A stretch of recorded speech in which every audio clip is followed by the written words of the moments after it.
我们要一起来认识一种植物。这种植物呢，在临床中是比较常用的，而且呢，也是比较常见的一种植物。在我们的屋前屋后呢，都经常会看到它。而且呢，它的果实呢是非常的美味，也是深受大人小孩的喜爱。我们现在近距离看一下，大家看一下，我所说的植物呢就是这种，相信大家都是比较熟悉的了。它呢就是枇杷，它的叶子呢长得是比较大的，长卵圆形。这叶子呢大概是有20多厘米，宽度呢大概是有10多厘米这样。叶子的边缘呢是有很多的锯齿，这边呢我们也是可以看到比较明显的。然后它的叶面呢会附有一些毛，这样子一戳呢都是可以看到了吗？这些都是它敷在它上边的毛。然后呢，叶背呢也是有比较明显的绒毛，摸起来呢也是比较粗糙，颜色呢也是相对比叶面要淡一些。叶脉呢是比较清晰的，稍微的突出。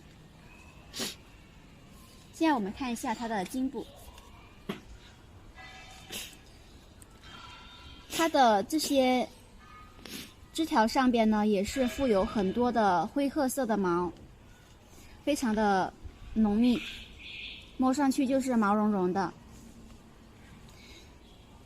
这棵呢是比较小的，年头呢也是不太久，所以还没有结出果子，不然的话呢这个季节已经是有果子长出来了，比较绿的小果子。它的果子呢都是长在这种部位，是顶端，叶子的顶端。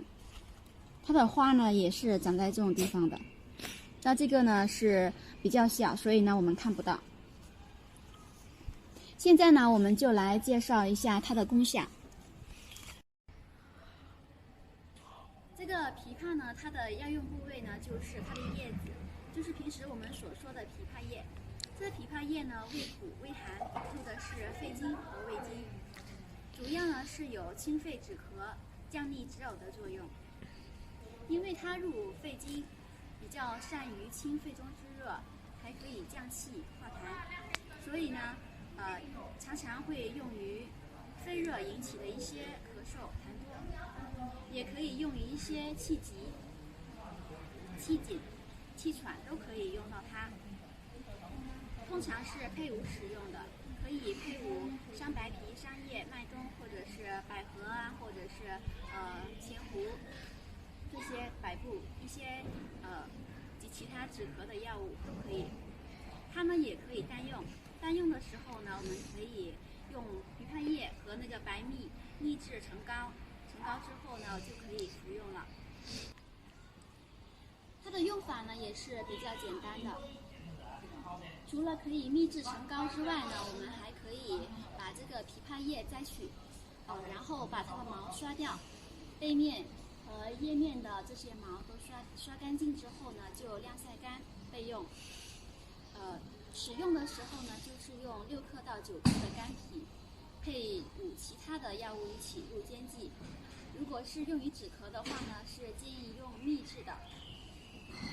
如果是用于止呕的话呢，就可以用生品，就是平时干品就可以了。